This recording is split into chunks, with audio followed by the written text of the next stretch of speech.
அரசூர் பகுதியில் உள்ள கேபிஆர் கலை மற்றும் அறிவியல் கல்லூரி வளாகத்தில் பள்ளி மாணவர்களின் அறிவியல் கண்டுபிடிப்புகளை ஊக்குவிக்கும் வகையில் நடைபெற்ற நெக்சஸ் 2025 என்னும் அறிவியல் கண்காட்சி பார்வையாளர்களை வெகுவாக கவர்ந்துள்ளது. கோவை அரசூர் பகுதியில் உள்ள கேபிஆர் கலை அறிவியல் மற்றும் ஆராய்ச்சி கல்லூரியில் நுண்ணறிவு அமைப்பு மற்றும் தரவு அறிவியல், புலம் கணினி அறிவியல் மற்றும் தரவு பகுப்பாய்வு துறை சார்பாக பள்ளி மாணவர்களுக்கான நெக்சஸ் 2025 எனும் தலைப்பில் அறிவியல் கண்காட்சி நடைபெற்றது. நிகழ்ச்சியினை கல்லூரியின் முதல்வர் முனைவர் பி. கீதா துவக்கி வைத்து பள்ளி மாணவர்களின் அறிவியல் திறனை ஊக்கப்படுத்தினார். மேலும் பள்ளி மாணவர்களின் அறிவியல் சார்ந்த கண்டுபிடிப்புகளை வெளிக்கொண்டு வர வேண்டும் என்ற நோக்கத்தோடு நடத்தப்பட்ட இந்நிகழ்வில் மாணவர்களின் கண்டுபிடிப்புகள் குறித்து விளக்குரையாற்றினார். மேலும் இந்நிகழ்வில் சிறப்பு விருந்தினராக கூகுள் வளர்ச்சி நிபுணர் கமல் ஸ்ரீ சவுந்தரபாண்டியன் கலந்து கொண்டு பள்ளி மாணவர்களின் கண்டுபிடிப்புகள், அதன் சிறப்பம்சங்களை ஆய்வு செய்து சிறப்புரையாற்றினார்.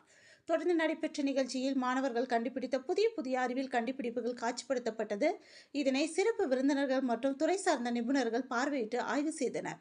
தொடர்ந்து பெங்களூர் டெலைட் நிறுவனத்தின் மனிதவள மேம்பாட்டாளர் என். கருணாகரன் சிறந்த அறிவியல் கண்டுபிடிப்புகளுக்கு பரிசுகளை வழங்கினார்.